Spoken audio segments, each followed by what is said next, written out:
il aime le code.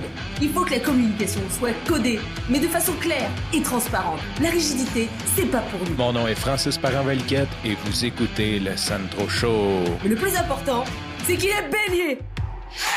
Aujourd'hui, j'ai envie de te parler d'un nouveau projet de balado. Ça ne veut pas dire que je vais le faire, mais je vais t'en parler. Ça va être documenté. C'est clair que si je documente tous les projets qui me passent dans la tête, je pense que ça va me prendre 2 épisodes par jour. Mais je vais essayer de documenter quand même ceux que j'ai quand même de l'intérêt. Bon, depuis 2 jours, je te parle un petit peu de data forensics, de faire des enquêtes, d'aller chercher des éléments de preuves sur Internet. Et je t'ai aussi dit que ça m'a amené beaucoup de plaisir et d'excitation faire ça la semaine passée.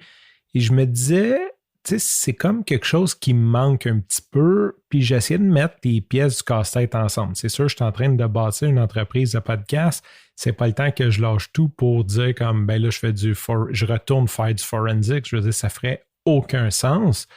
Et en même temps, ben c'est comme un petit peu un détachement. Tu sais, j'aimerais ça jouer un petit peu là-dedans. Et là, je me suis dit, comment je pourrais faire ça? Si je fais du forensics à quelque part, j'ai à réapprendre tout ça. Je vais m'amuser. Je pourrais peut-être me trouver des espèces de cas typiques pour m'amuser à faire ça. Peut-être, je ne sais pas, soit des jobs payants, peut-être pas, juste comme pour essayer de retrouver des traces.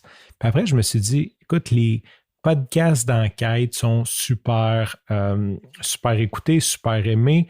Je n'ai jamais écouté un épisode de Distorsion encore. Shame on me, ça fait longtemps. J'ai vraiment de la misère à écouter des podcasts, pas parce que j'aime pas ça, mais par manque de temps.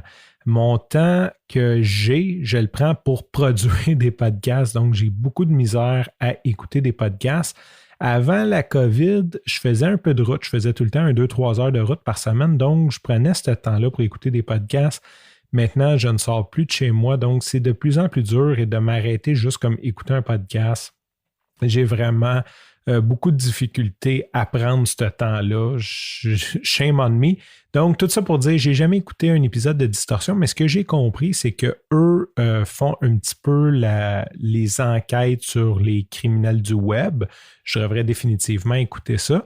Donc, il y a une espèce de concept comme ça qu'on suit le développement de comment on devient forensic, c'est quoi les techniques, peut-être les outils. Ça serait peut-être un petit peu plus technique, genre mélange d'enquête, pas trop technique. Je voudrais pas qu'on tombe comme à écrire des regex ou que les gens comprennent absolument rien de quoi qu'on parle, mais peut-être un petit peu le principe, c'est quoi les outils disponibles, tu sais, comme c'est quoi ces bases de données-là qu'on est capable d'aller chercher de l'information dedans, comment qu'on s'y est pris, notre réflexion, puis essayer justement de faire une enquête avec les auditeurs. Fait que c'est un concept que j'ai en tête qui me travaille depuis le début de la semaine, depuis la fin de la semaine dernière, quand j'ai fait un petit peu je me suis replongé un petit peu les mains là-dedans. Et c'est ce que je voulais te partager avec toi aujourd'hui. Sur ce, je te remercie pour ton écoute. Je te dis à la main et bye bye.